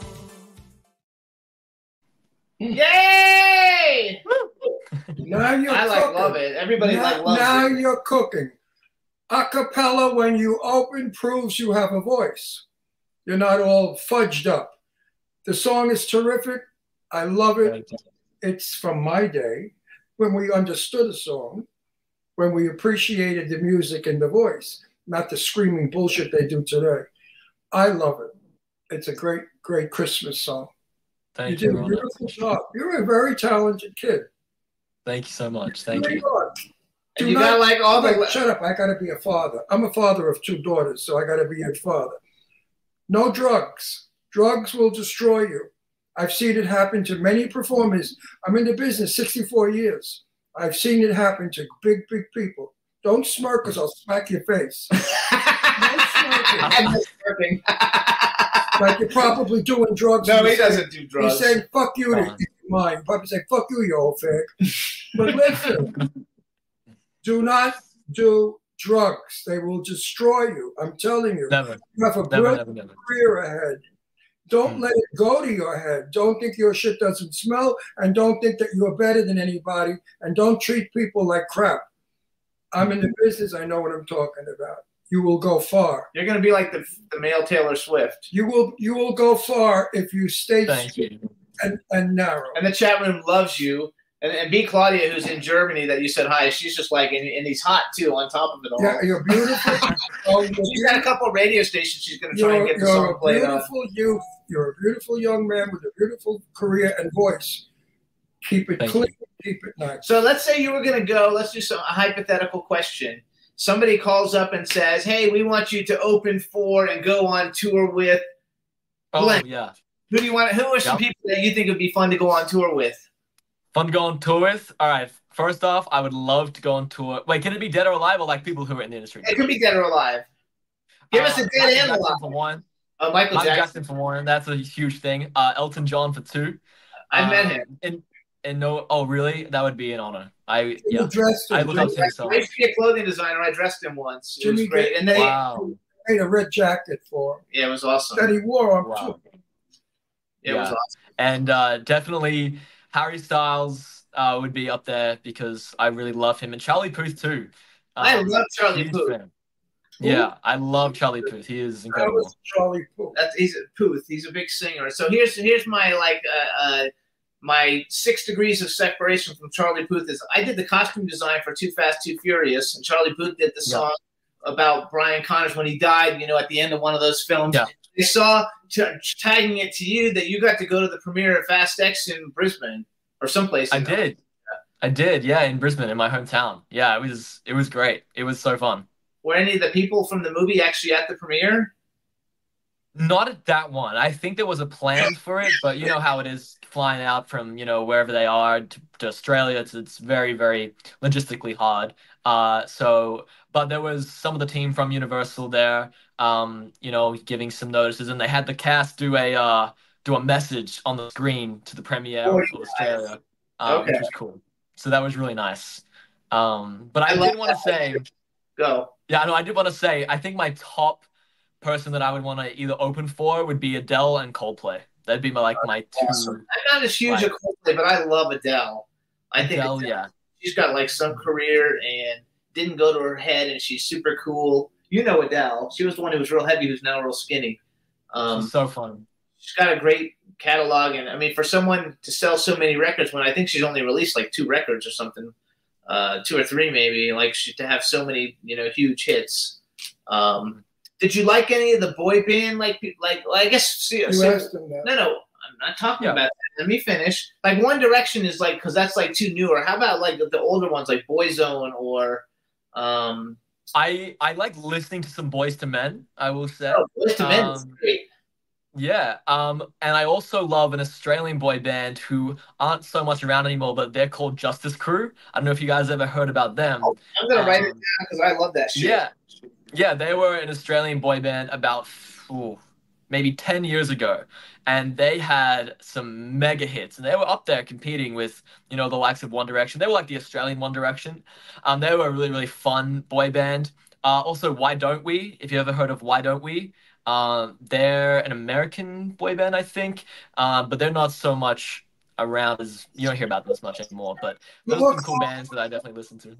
What color are your eyes? So this is actually interesting. A lot of people say different things. Yeah, people say different things to me. So I think that they're green, but some people say they're blue, or some people say they're I think they're green. They photograph green. Reason I say that is, if I cover up from your nose down to your mouth, you look like my daughter Leslie. My daughter Leslie has eyebrows and green eyes. Look at this. That's just beautiful. Doesn't that look like Leslie? Yeah, it could. You could be Leslie's brother, my son. I love it. My wife was Dutch, so that's where the blonde green eye came in. So I'm Italian. We have 4 minutes left. Another thing I want to just ask about, because we don't have the Eurovision Song Contest here, but that's the biggest contest in Europe, and you were a judge on the junior. I didn't know there was a junior Eurovision. So what does that mean? Kids, did you ever enter it? Yeah, so I was very close. I was gonna go into the Australian decides for Junior Eurovision, and then a performance came up. I think I went overseas to here actually, and so I never got that opportunity. But instead, I was able to be on the judging panel. It was two under 18 teens, and then the rest were adults, and so I was one out of Australia to do that. And so yeah, everyone is under the age of 18, pretty much, that is on Junior Eurovision. And it was really, really interesting because everyone's from Europe and then it's Australia. So it was really, really fun just to, be on the other side of the table for once, going through my career, having done so many performances on the other side being judged. I think it was a really good insight into, I guess, how people think. And as a panel, we deliberated and, talked about the different performances. And it was actually a lot of fun. Mind you, everyone else was quite older than me, so they had some amazing experience and, wisdom to share. But I gained so much out of it. And yeah, it was just great to be on that side for once. Have you been on a reality, have you done The Voice or X Factor or any of those shows? Have you been a contestant on any of them? I haven't. It's actually not been something I've ever hugely considered doing. You don't need to, because you're already doing better than the people who win those anyway. And a lot of those shows, they're fixed anyway. Yeah. I would say though, when I was younger, as you guys were talking about the blind auditions, how you like the blind auditions of The Voice, my sister and I, we would pretend that we were the judges and have our chairs turned in the living room, and we'd turn our chair if we liked the singer, fun stuff like that. But never been on the shows, no. So let's tell everybody so they can follow you on Instagram. Your Instagram is Luke Harrison Official. Your website is LukeHarrisonPerformer.com. You have a bunch of cool videos, YouTube videos you did of covers of other people's songs along with your own songs. It says Australia is adored in the Eurovision Where's your family from? England? Is your background English? No, my mum's from New Zealand and my dad's from Scotland, so I guess a little bit. But I think probably I have a little bit of European as well in me, so kind of everywhere. And everyone in Australia came from somewhere. Australia just was the native, people. But then all the English went there. So most of the people are English. That's why you speak English. Yeah, I love your accent. Australian. I have a very good friend of mine who was a big model, very famous model in America. And he's from what I'm talking about, Willie. And the nicest guy in the world. I mean, Australian people are really friendly and very nice people. And we love Willie. Oh, wait. The other most famous Australian is Crocodile Dundee. Oh, of course. He's not a singer, though. Yeah. I'm not sure. I'm not sure, but I think Jacqueline Bisset is from Australia. I think she's Australian. Jacqueline Bisset, the actress. I'm not sure. So everybody, very famous. Listen up, you guys. This is Luke Harrison. You're going to see a lot about him. Please watch his videos. You've got Make Me Better. It's on YouTube, or go to iTunes or Spotify. Download it and stream it. Also, the new Last Christmas. They all want to know you're doing a video, but probably not, right? Because you don't have enough time to do a video. Yeah, not this year, but I'm really excited to get some more Christmas out next year for all of you. So that's something in the works that I'm really excited for too. Perfect. So we want to thank you. Have a great trip while you're in California. We're out of time, but it's been a pleasure to meet you. Everybody, Luke Harrison. Yay! Thank you so much. I've been looking at your career. And if I read that you were in a drug bust, I'll find you and I'll beat the shit out of you. That's a dad. Hey man, I have an amazing team around me who are protecting me from that side, and that's something that say hi to Christian. Hey Christian, anyway, I know Christian's probably around. Christmas. All right, Merry Christmas. Have fun while you're here and enjoy. Thank you so much. Merry Christmas, guys. Thank you so much for having me. Appreciate you guys. Bye-bye. Love to meet you as well. Thanks everybody for tuning in. We'll see you guys next week. We got Robert Lasardo coming on next week. Big actor. Going to be a lot of fun. Everybody have a great weekend, and thanks so much for tuning in. See ya. Woo. Can turn out to be so wrong. Yeah, we in the mix. Yeah, we in the mix, it's another episode. Here we go, the Jimmy Star Show with Ron Russell. Interviewing the hottest, newest, and truest up to date celebrities. Make sure to subscribe so you can get notified weekly. Jimmy Star, he's the king of cool. Ron Russell, he's a gorgeous dude. Chat room is live and you would be a fool not to vibe with us at the Jimmy Star Show with Ron Russell. So come watch it live on W4CY Radio. Miss some past episodes, download on iTunes. The Jimmy Star Show with Ron Russell. It's the Jimmy Star Show with Ron Russell.